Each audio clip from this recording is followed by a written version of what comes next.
ready for this week? Oh, shoot, I gotta buckle up. 1 second. Yeah, please do that. So I'm excited to jump in and run some errands for our busy week this week. Oh my gosh, it's going to be so crazy.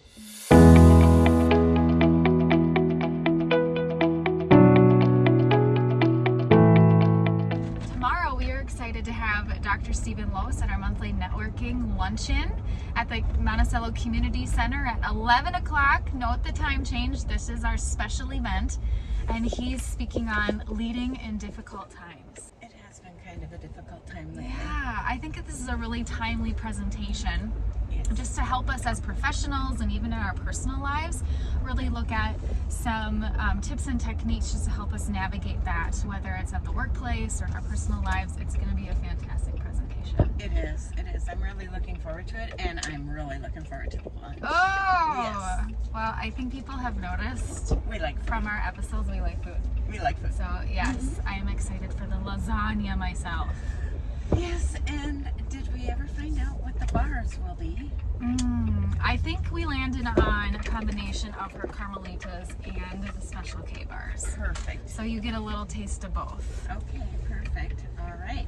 Well, we're to our first destination here, so let's get this errand taken care of, and then we'll be right back with you, okay? We want to say hi to our friends at US Bank. Yes, we haven't seen them in a while, so today right. is the day. Hi, All right, guys. back on the road. Said hello to our friends over at US Bank.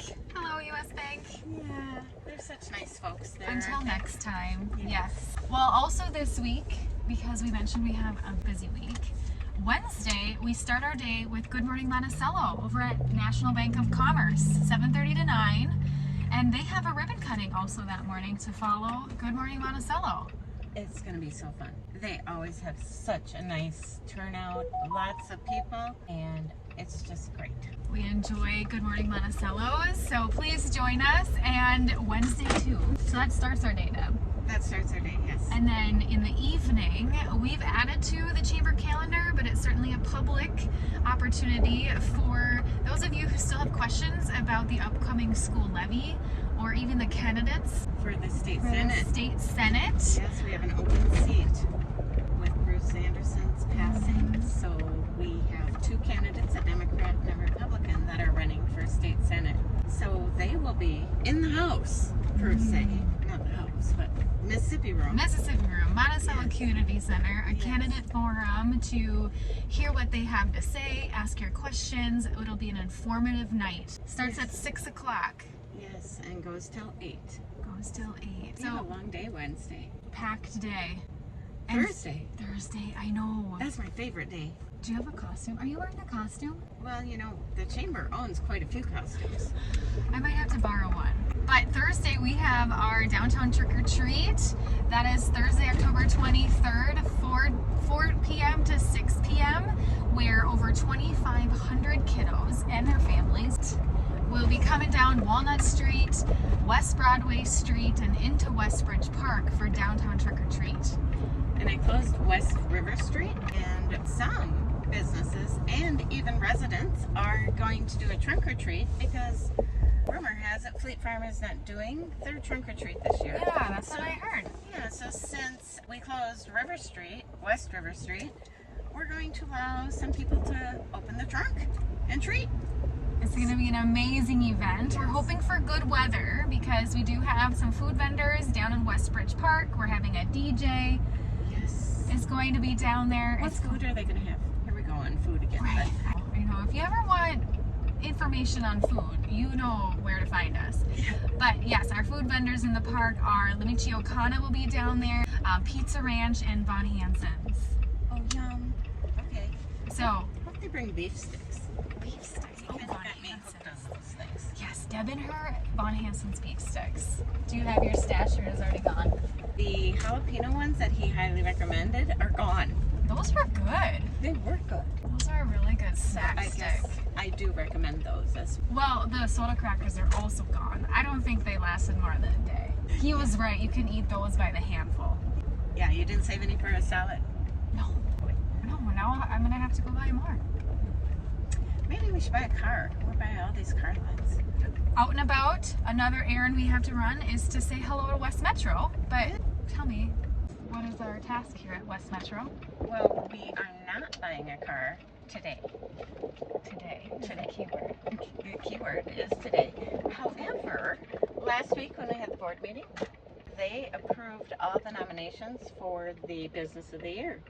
And sure enough, West Metro is a nominee. So now we get to go tell West Metro about. Pull it up. Hey, there's your car. There I am. We get to go tell West Metro they've been nominated for Business of the Year. Oh, this will be fun. Yes, so, and watch your emails to vote because we have some amazing nominees this year. We have Osco Design has been nominated. We have Matheson Motors has been nominated. G&M Outdoors, All Elements. Who am I forgetting? West Metro. And West Metro. Here we are. Yes. I'm going to run in. You coming with me? I'm coming with you. All right, perfect. I want to be part of this. All right, stay tuned. We'll jump back on. What a nice visit with Jeff from West Metro. Oh, wasn't that nice? It was so nice to see him and share the good news of being nominated for Business of the Year. Yes, and he doesn't even have to go buy a pair of cowboy boots. Now, it sounds like he has plenty to choose from. Yes. So, annual banquet, December 5th, Boot Scootin Boogie. Yes. Boot Scootin Bash is the theme, so. Oh, don't forget next week we start line dance lessons. Yes. We've already got people registered. Have you heard? Next week, we have line dance lessons available to anyone wanting to practice your moves for the annual banquet. Yes. I'm excited. I don't know how to line dance. Oh, you're going to learn. I will. We are all going to learn together. It's going to be a great time. So check that out on our website. Register, plan to be there. We have 3 line dance lessons running weekly starting next week. All right. Well, we better get back to the office because we got a lot of stuff to get done before. Tomorrow is the lunch. So, yeah, we got a lot to do. All right. We'll see everyone at the lunch tomorrow. Thanks for tuning in. We'll see you tomorrow and next week. Sounds good. Bye.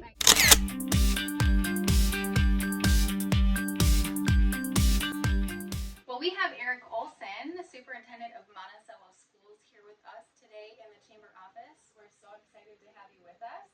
It's great to be up here with the sun shining through the window. Oh, it's a beautiful day. 2 amazing people that I get to sit next to. Thank you. Well, thank you. And we want you to share with our viewers kind of the upcoming levy and what we feel people want to know and should know, Sure. and to find the accurate information so that they're prepared to vote on November 4th. Absolutely. So can you start by explaining what a school levy is and why it's important? Yeah, so a school levy, when you think about school finances, it can be really complex because there are different funds that the state appropriates for very specific things in the school system. But when we're talking operating levy, we're really only talking one fund, which is the general operating fund. And so in the general fund, there are 2 revenue sources. The first revenue source is from state aid, and that state aid is generated per pupil. And it's for us, it's between $8,000 and $9,000 per student. And that money is supposed to fund all the things that you run in your school system. Unfortunately, it doesn't always fund everything. So around 70% of schools in Minnesota have an operating levy, and that's the second revenue source that can be used to supplement the operating fund when the state aid isn't enough to cover your budget. So we run a $60 million budget in that operating fund, and of that $60 million, it's really what we're paying for people. 80% of our budget is built on people and the programs they run. And so we are going to our voters right now requesting assistance to help us with that second revenue source that schools can go to their voters with. And what specifically is the upcoming levy for? Yeah. And how does it differ from past levies in the district? Yeah, that's an awesome question. I think it's important to know that this specific levy, it goes for people and the programs that we have currently. And so we are in a good spot. We have class sizes in the elementary that are around 20 in kindergarten, and then they start, creeping up to the mid and high 20s as you get towards 5th grade. And then with secondary classes, we're in the high 20s to low 30s. And so we're trying to maintain that. We're trying to maintain our activity fees at $275 per activity. We're trying to maintain all the programs that we're really proud of and what we have been building here the last 4 years. We have went for 2 other operating levies, and they both failed, so both in 2020 and 2021. And I just want to make sure I get the proposals correct. So in 2020, we went to the voters with a $5.8 million proposal, so very similar to what we are right now, which is just over 6. And then in 2021, we had started going for grants and things to try supplement after that. In fact, if I could, I'll just share that in the last 5 years, we have been able to secure about $4 million. Grants are short term, and they've since gone away. There's not very few of our grant dollars that are left. We used to be amazing at college bound, 4-year college bound track, and now we're really working on those, those 2-year pathways and those get into work right away pathways because they're so valuable to this community, which is, made up of a high percentage of manufacturing companies. So we're proud to mirror our community, and we're even more proud of our students so that they can jump into the workforce. It'll be a huge benefit to businesses and the whole community. So how will this levy impact residents in the community, both those with children and in the district and those without? Like mine have graduated already, they're gone. Sure. So how will this impact me? That's a pretty cool question because we hear it, and like I give slogans about paying it forward or somebody voted for your kids. But I think it's just really important just to kind of break it down to numbers. And when you break it down to numbers on a $350,000 home, the cost of this current request of the school district is going to be about $25 a month, and so around $300 a year. And you think about that cost, and hopefully it's something that's palatable for families and something that our community members, and you hope that they see it as a value added, because there are so many things that the school is doing to preparing kids and to be successful citizens of our community. So I think it's easier to see for families who have kids, right? Because they're getting the benefit of all class sizes. Their increase of activities isn't going to go up past the 275 if it passes. They have those direct number correlation. But I think if a family doesn't have, or a community member doesn't have kids in the school system, I think it's just important to just look around the community and see what a school system does. So we teach reading, and reading is pretty important for people. We teach soft skills for preparing kids how to be better workers.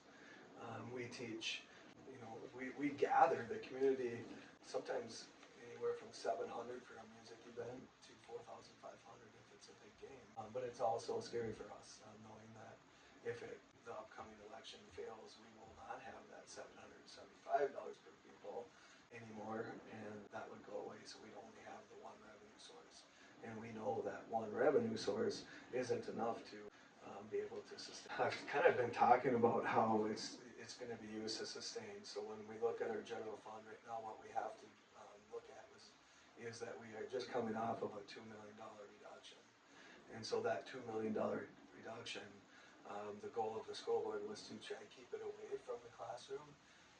But as we went through that practice, I think we did a decent job. There were a few places that we just couldn't stay away from. When you're trying to cut $2 million, that's a lot of money.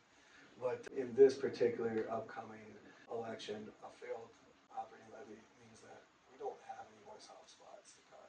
We will be cutting people. 80% of our budget is people.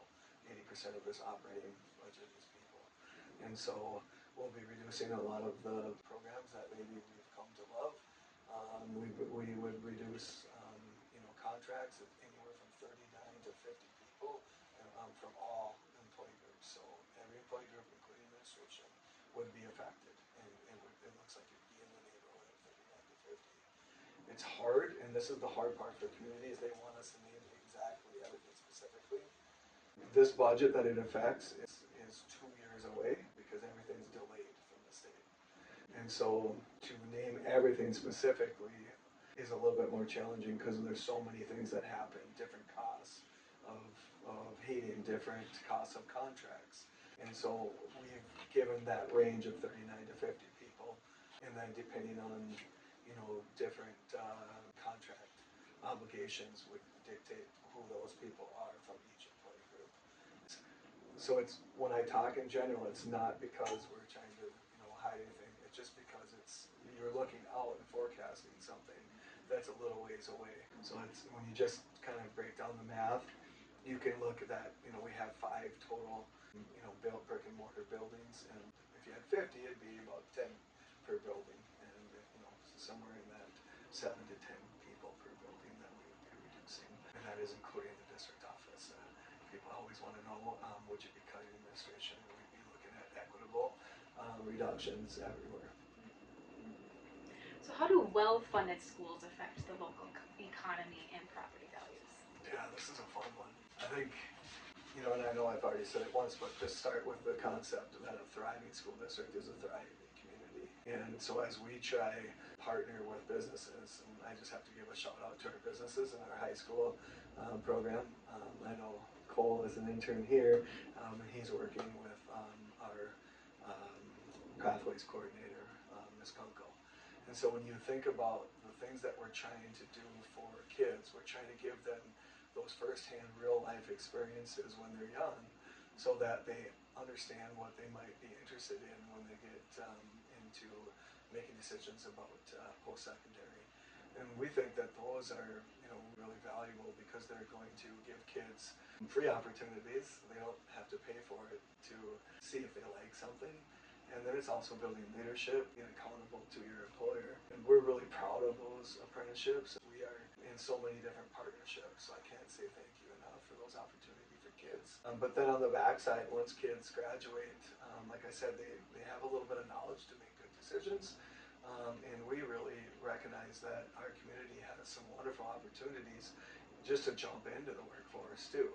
And, not everything is a 4-year college-bound student everywhere. There are different pathways for kids that they can be highly successful people, highly successful members of a workforce, highly members of a family, highly effective members of community service organizations. And that's what we're trying to do, is we're trying to partner with businesses so that we're thriving. And then also then on the backside of that, hopefully we've developed quality workforce and quality people together.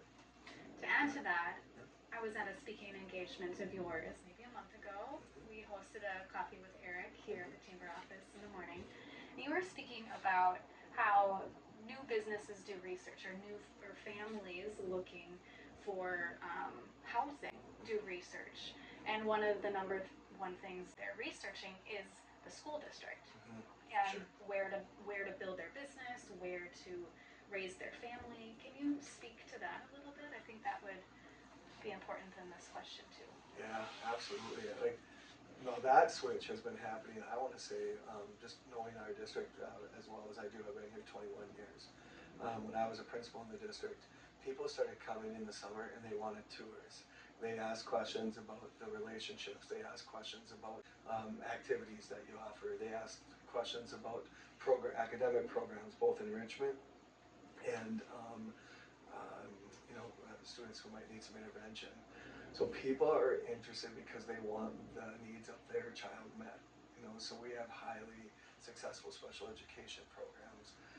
We have a gifted and talented program in the summer that is people from several touch districts are coming to. And so we're trying to create those opportunities that truly represent the model of every kid every day. And that's what people want. They don't want to come and see a cookie cutter of just, you have, reading, writing, math, social studies, science. Everybody has that.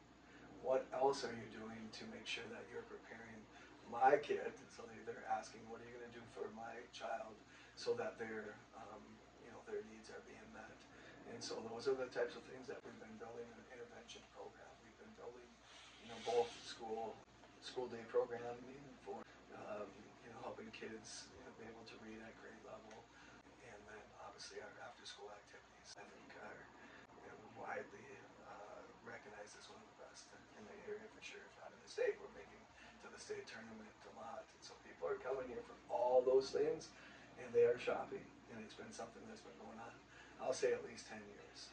So, yeah. A lot of times too, they want to know which elementary school, which house is by which elementary school, Yep. and which, and we find the same with businesses Sure. coming to town too. They want to know what's the school district like, what's the graduation rate, how many kids in a class, and before they'll even decide if they're going to bring their business to our town. Yeah. So all these things are very important if you want the growth of your community, not only with just residents but businesses as well. You bring business, you bring more people, you bring economic development and a better community.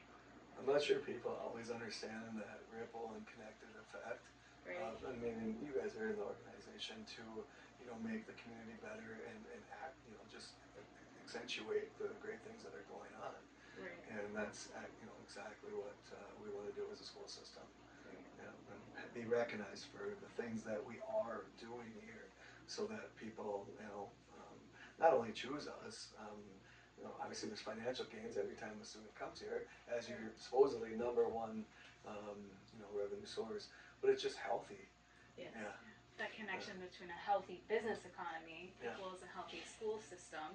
Healthy Yep. school system equals a healthy business economy. Yeah. How they're And then all equal a healthy community. And Yeah. it's amazing to see how much our businesses, our schools, and our community all work together. That's one thing that Monticello has going for it, because it is a really unique community that we have here. Yeah. So we're very fortunate. Yeah, I could agree more. I mean, how many superintendents get to sit with the chamber and do something like this? And this is my second time. Yeah. So I feel very blessed to Well, be you able get to have a third time. I get to have a We third have a time. third time Yeah. coming up. That's right. We'll plug that one right here. It's on October 30th. Kitty corner the chamber office in Suite C. From noon to 1, Eric will be here talking about all things school levy 101, what you should know about it. So that's on October 30th at noon. Registration is on our chamber website, or if you have more questions, feel free to call us and we can help you get registered. And we have another one too. So 4 times. Yeah, on October 22nd, we are bringing in the candidates for the Senate race. But before that, we're going to have Eric with us over at the Community Center for a candidate forum at 6 p.m. to answer any questions the community has. So if any of the community or chamber members want to come to the Community Center on October 22nd at 6 p.m. at the Mississippi Room, we'll be ready for you. That sounds good. You have a busy month. Yes, but it's really exciting, and we are at, it'll be over 70 events during the 2 months, and we're proud of that because we just feel that conversation and building relationships about the facts of an operating levy gives people, the strength and power to make decisions, for themselves, but hopefully for the future of our students and our kids and our community. Well, I'll be honest, I've heard you speak, multiple times so far this fall. And each time I pick up a new tidbit, and it still blows me away that if this is a no, there's none. What you're currently getting is gone too. And that's not okay, but it is what it is.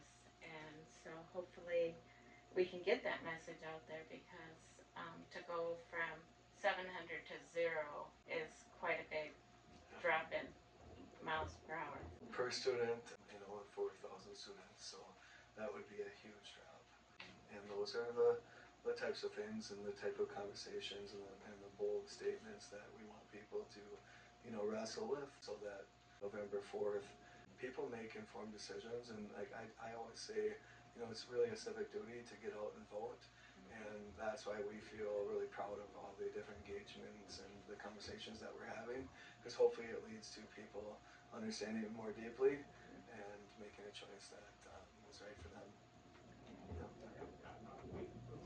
Well, is there anything else you'd like the community to know about the importance of this levy or the future of the school district? What else can you share with us? Yeah, I just always like to, speak from the heart, speak candid, but we're really proud of all the things that we have done. And so, like, I've said some generalities. We're really proud that, that we've just added an agriculture program. We are really proud that we have certified nursing program. We're very proud that we just made a welding shop up to industry standard. There's so many things that we're proud of. We're proud of our STEM program at the middle school, and then all the way through 2 elementaries and early childhood kindergarten center. We're doing, we're adding those STEM programming as a way to give kids hands-on experiences, because engagement, is just like an engaged chamber, an engaged business, or an engaged community is one that's going to thrive and be healthy. And so our sneaky task at a school system is to engage kids, and they're learning and being curious and developing that that love of coming to school, and we're doing that, and we're really proud of that. So I know I work closely with Wright County, and you work with some probation officers, the sheriff department, and you hear the old saying, you could get involved and do things on the front end in early childhood and schools, or you can not invest in the future of people, and you can wait to rehabilitate them in the back end. But having a healthy school system means that you have places for kids to be engaged and actively learning and actively participating in things that interest them, and it brings the community together. So I say, we're, as a school system, we want to be that thriving spot to keep people together. Absolutely. Well, wonderful. We have enjoyed our time with you this afternoon. It doesn't get any better, but sitting here with you too. So I tried it. I feel like I'm in, not quite Mr. Rogers, because I forgot to put on my sweater, but I feel pretty honored to be sitting here. Thank you. Well, we're honored to have you here anytime. That's good. And we encourage viewers to find one of Eric's next speaking engagements so you can learn all about the upcoming levy on November 4th. Get your questions answered. There's lots of good resources online here at the chamber office who can help direct people to you and your team. We want everyone to feel informed and ready to vote on November 4th. Yeah, awesome. And again, it's a pleasure to have you here in our office on Chamber Chat this afternoon. Chamber Chat. Thanks for the free flowing conversation. Yes, thank you.